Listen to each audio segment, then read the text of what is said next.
Hola a todos y bienvenidos al Serial del Crimen.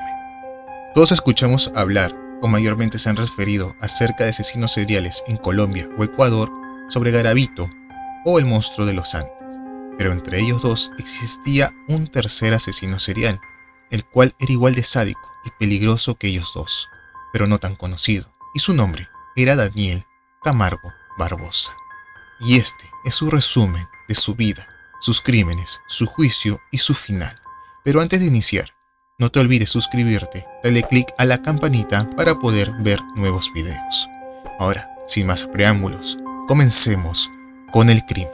Welcome to my party, we're just getting started. A life is a dream or a nightmare scarring. Hand me a drink cause I think I'm going. Daniel Camargo Barbosa, conocido como el monstruo de los manglares, nació un 22 de enero de 1930, en La Mesa, que es una población en los Andes colombianos. Desde muy pequeño, vivió eventos muy fuertes en su vida, como si estuviese destinado a tener una vida basada en la tragedia. Uno de los eventos más significativos fue que cuando él tenía 1 año de edad, su madre fallece, dejando un gran vacío en su corazón, un vacío que sería llenado por la nueva esposa de su padre, quien en realidad, al no poder dar a luz a una niña y pensar que era infértil, toda esa frustración, todo ese odio y molestia lo dirigía directamente hacia Daniel. Tú te preguntarás, ¿cómo lo representaba? Pues era fácil.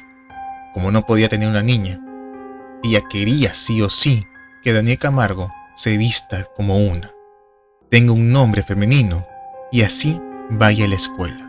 Esto generó en Daniel un gran odio hacia la mujer y le generó una carga emocional demasiado pesada para un niño de esa edad. No solamente se llevaba mal con su madrastra, sino que también con su padre, ya que en muchas oportunidades su padre terminó robándole cada uno de sus ahorros que él podía conseguir poco a poco desde muy niño. Incluso todo se complicó mucho más cuando por fin la nueva esposa de su padre logró tener su primera hija, lo cual hizo que él pasara a segundo plano, ya que la preferida de la familia sería su hermana. Durante la adolescencia fue muy fácil al momento de él querer conquistar mujeres. Tuvo una gran habilidad al momento de poder seducirlas, algo que iba a utilizar en el futuro. Adicionalmente, su vida académica fue exitosa, pero lamentablemente tuvo que dejarla ya por temas económicos y se dedicó a trabajar. En el año 60 logra enamorarse y casarse con su primer amor, que sería Alcira Castillo, y tuvo 2 hijos con ella, pero todo se vino abajo cuando un día descubrió que ella le era infiel con otro hombre, aumentando con esto el odio que ella sentía hacia las mujeres. Luego de la decepción de su primer matrimonio, Daniel logra encontrar un nuevo amor. El nombre de esta mujer era Esperanza. Irónicamente, era la esperanza que él tenía de poder tener una mujer que le sea fiel, un matrimonio feliz y tranquilo, de aquí hasta la eternidad. Pero grande fue su decepción cuando él descubrió que Esperanza no era virgen. Enojado y fastidiado, le reprochó diciendo lo siguiente: si tú nunca me diste tu virginidad, pues trabajarás para traerme la virginidad de otra mujer. Al inicio ella se negó, no quería ser parte del acto delictivo que en la mente perversa de Daniel se estaba cocinando. Pero Esperanza, quien también había sido abusada, se convirtió en su cómplice en los crímenes que estarían por venir.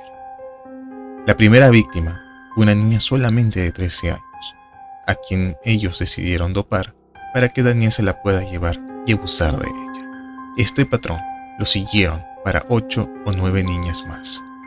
Pero al ser los primeros delitos que cometía Daniel Camargo, dejó demasiados cabos sueltos, y uno de estos cabos sueltos fue que la quinta víctima decidió denunciarlos. Tanto Esperanza como Daniel fueron presos.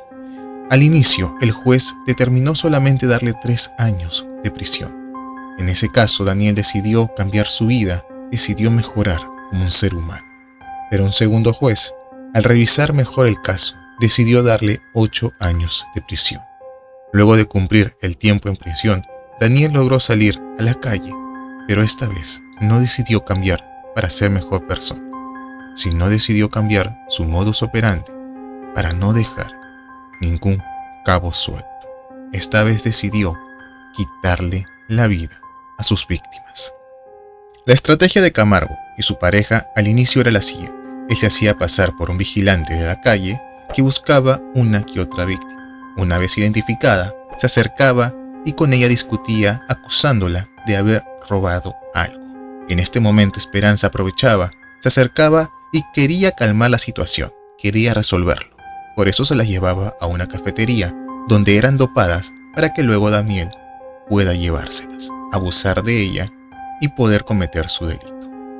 Pero después del tiempo que pasó en prisión y lo sucedido, él decidió ahora estrangularlas. Luego de eso, arrojar sus cuerpos en un lugar llamado El Charquito, que es un sendero cerca del municipio de Soacha, en Cundinamarca.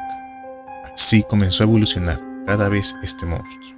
Luego la estrategia evolucionó. Camargo seleccionaba jóvenes vulnerables, de origen humilde, que buscaban empleo y se acercaba haciéndose pasar por un extranjero que buscaba a un pastor de una iglesia afueras de la ciudad.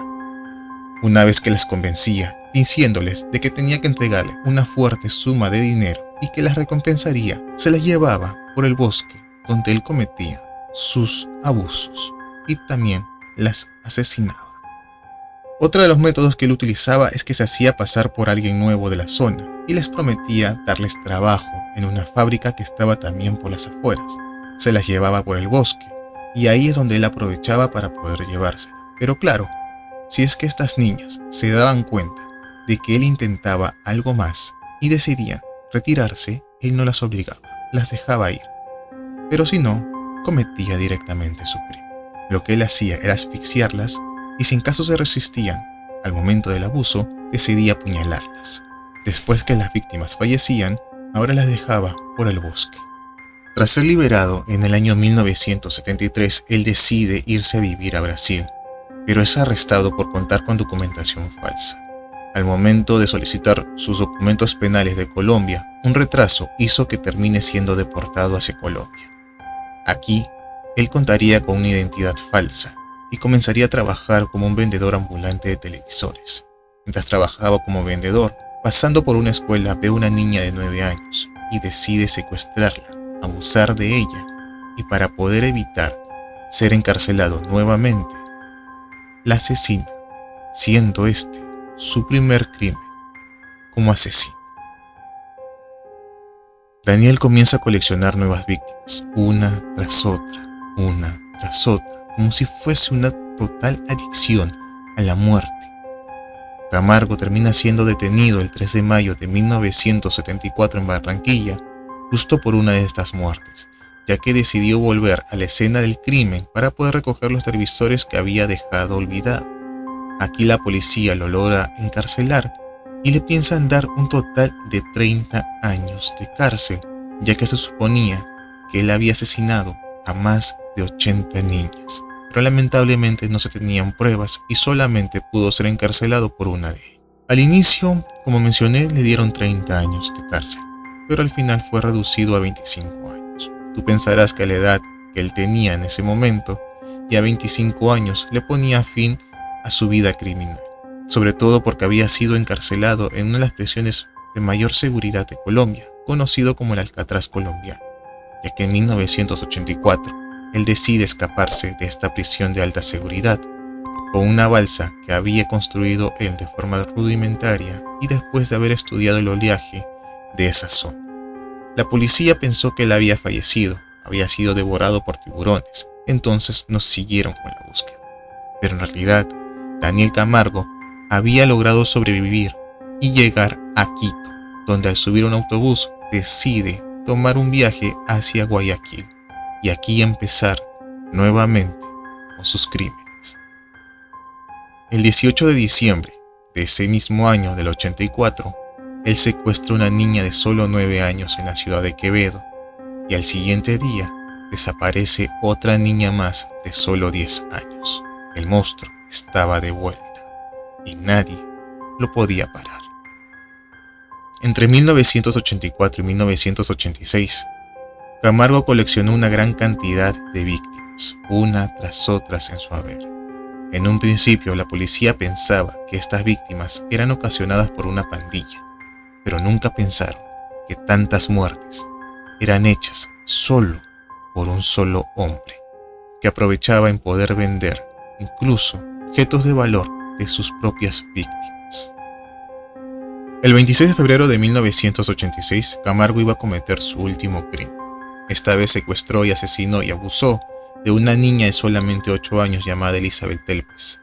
Mientras él escapaba de la escena del crimen, cerca estaba la policía investigando algunos casos criminales, cuando se percató de un hombre que caminaba de forma sospechosa con una maleta en la mano. Al acercarse y revisar esa maleta, encuentran pertenencias de una niña llenas de sangre. Aquí es donde ellos deciden detenerlo, arrestarlo y comenzar a investigar. Camargo, de una forma tranquila y fría, confiesa haber asesinado a más de 71 niñas y jóvenes en los últimos solo 15 meses. Proporcionando incluso detalles precisos sobre sus víctimas, guiando incluso a las autoridades a lugares donde estaban los cuerpos para que ellos puedan revisarlo. En enero de 1988, el Tribunal de Guayaquil juzgó a Daniel Camargo por los crímenes de secuestro, abuso y asesinato de 71 víctimas. Inclusive, fue estudiado por psiquiatras que lo evaluaron y lo calificaron como un delincuente sistemático, con una personalidad psicopática. Incluso se dieron cuenta que él vivía bajo los mandamientos de 8, es decir, vivir de manera peligrosa, dando como conclusión que él era un delincuente irrecuperable. Daniel Camargo fue sentenciado solo a 16 años de prisión por el juez Edgar Salazar Vera tras un juicio en los tribunales de Quito. Esto fue considerado por los familiares como una pena muy baja, ya que en ese momento, lamentablemente, no existía un sistema acumulativo de penas ni tampoco una pena máxima superior. Camargo sería enviado al Centro de Rehabilitación de Varones número 2 de Quito, donde compartió celda con Pedro Alonso López, también llamado el Monstruo de los Andes, quien había cometido asesinatos y crímenes parecidos o similares al de Camargo. Luego de esto, Camargo fue trasladado a una prisión por su seguridad, ya que se tenía miedo de que otros reclusos quieran asesinarlo.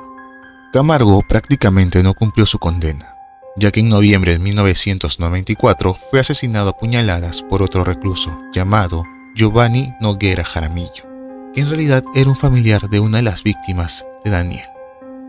Noguera lo atacó en la celda, arrojándose sobre él y insertándole 8 impactos de navaja. Después intentó degollarlo, pero no lo logró ya que fue detenido por otros reclusos. Aún así, Daniel Camargo murió desangrado ese día. Su cuerpo fue arrojado en una fosa común en el cementerio de Batam, en Quito, cerca de donde fue atrapado años atrás. Eso sería todo por hoy. No olvides suscribirte, dale click a la campanita y un me gusta para poder seguir subiendo videos. Estoy haciendo mi mejor esfuerzo en el poco tiempo libre que tengo para poder editarlos. Sin más que decir, se me cuidan mis víctimas.